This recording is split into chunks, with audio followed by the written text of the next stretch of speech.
విశాఖలోని కృష్ణా కాలేజ్కు సమీపంలోని అంటే నేషనల్ హైవేకి ఆనుకొని ఉన్న మద్దిలపాలెం ప్రాంతం ఇది. సో ఇక్కడ వంశీ ఫంక్షన్ హాల్ ఏదైతే ఉందో ఆ బిల్డింగ్కి సంబంధించిన సెల్లర్లో భారీ అగ్ని ప్రమాదం చోటు చేసుకుంది. ఈ నేపథ్యంలో 3 ఫైర్ ఇంజన్లు రంగంలోకి దిగి ప్రస్తుతం అయితే మంటలను అదుపు చేశారు. అయితే ఇక్కడ కొంత మేరకు కార్లు ధ్వంసమైనట్టుగా తెలుస్తోంది. అలాగే ఎవరైతే సెల్లార్లో వాచ్మెన్ ఫ్యామిలీ ఉందో ఫ్యామిలీకి సంబంధించి త్రుటిలోనే ప్రాణాపాయం నుంచి తప్పించుకున్నారు. వాళ్ళకి సంబంధించిన కొన్ని రకాల డాక్యుమెంట్లు కానివ్వండి, నగలు కానివ్వండి పూర్తిగా దగ్ధమైనట్టుగా సమాచారం ఉంది. వాళ్ళతో మాట్లాడే ప్రయత్నం చేద్దాం. మనందరూ తెలుసు మరి వంశీ ఫంక్షన్ హాల్లో కింద వాచ్మెన్ కుటుంబం వాళ్ళకున్న బైక్ అయితే కాలిపోయింది. ఆ బాబు ఒక బైక్ తీసుకురాకపోతే అది కూడా మొత్తం మెల్ట్ అయిపోయింది.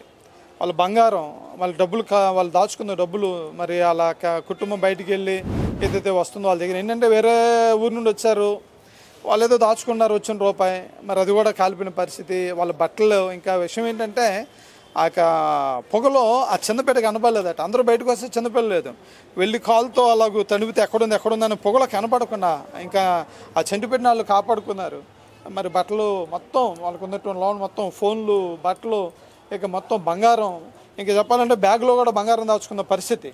ఆ బంగారం కూడా కాలిపోయింది. ఏమి ఇక కాగితాలు ఏమి కూడా మొత్తం ఆధార్ కార్డులు, వాళ్ళకున్న సెల్ ఫోన్లు మొత్తం వదిలి ప్రాణాలతో బయటపడ్డారు. కానీ వాళ్ళు ఉండటానికి ఏమీ లేని పరిస్థితి. కాబట్టి మరి ఎవరైతే మరి బిల్డింగ్ యాజమాన్యం ఉన్నారో ఎవరైతే కొంచెం మరి వాళ్ళు ఏదైతే రిపోర్ట్ ఇస్తారో ఆ రిపోర్ట్తో మరి ఆ కుటుంబాన్ని కూడా జ్ఞాపకం చేసుకుని ఆ కుటుంబాన్ని కూడా తప్పనిసరిగా ఆ బంగారం మరి ఆ విషయాలు ఏదైతే బట్టలు అవన్నీ కూడా సెల్ ఫోన్స్ మొత్తం ఎవ్రీథింగ్ అందుట్లో ఉండిపోయినాయో అవన్నీ కూడా వారు కూడా పట్టించుకోవాలని మరి కోరుతున్నాం. మనతో పాటు సబ్ ఇన్స్పెక్టర్ సీతారాం ఉన్నారు. అసలు ఏం జరిగిందో అడిగి తెలుసుకుందాం. అసలు ఎన్ని గంటలకి ప్రమాదం చోటు చేసుకుందండి, ఇలా ఎటువంటి యాక్షన్ తీసుకున్నారు?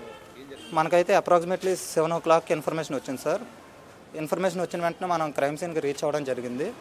మనం రీచ్ అయిన టైంకి అంతగా డ్యామేజ్ ఏం లేదు, ఫైర్ కూడా జస్ట్ అప్పుడే స్టార్ట్ అయ్యి స్ప్రెడ్ అవ్వడం జరుగుతుంది. మనకి అదే టైంకి మన ఫైర్ సర్వీసెస్ వాళ్ళు కూడా రావడం జరిగింది. వాళ్ళు యాక్టివ్గా ఆ టైంకి తను కంట్రోల్ చేసే పనిలో ఉన్నారు.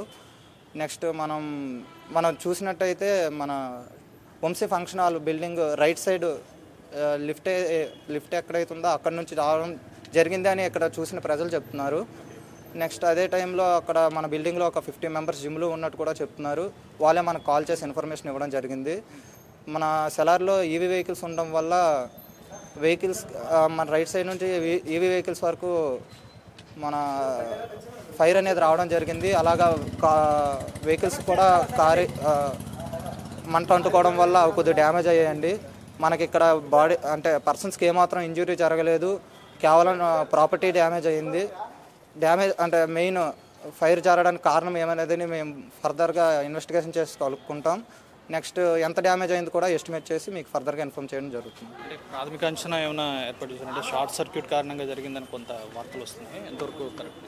షార్ట్ సర్క్యూట్ అని కన్ఫామ్గా మనం చెప్పలేమండి. ఇంకా మనం చూసి ఫర్దర్గా కన్ఫర్మ్ చేసుకొని ఖచ్చితమైన కారణం ఏమనేది మీకు చెప్పడం జరుగుతుంది. సో ఇప్పుడు కింద సెల్లార్లో ఒక వాచ్మెన్కి సంబంధించిన కుటుంబం కూడా ఉంది. సో ఆ కుటుంబానికి సంబంధించిన కొన్ని ఆస్తులు అంటే ఒక ట్రంక్ పెట్లో ఉన్న కాగితాలు కానివ్వండి, నగలు కానివ్వండి పూర్తిగా దగ్ధం అయిపోయిన పరిస్థితి. అదేమన్నా మీకు ఏమైనా ఇన్ఫర్మేషన్ ఉందా? మాకైతే ఇంక ఇన్ఫర్మేషన్ ఏమి రాలేదండి. మేము ఒకసారి ఇంకా కనుక్కుంటాం. మేము కంప్లీట్గా ఇంక ఇన్వెస్టిగేషన్ జరగలేదు. ఇప్పుడే ఫైర్ కూడా కంట్రోల్ అవ్వడం జరిగింది.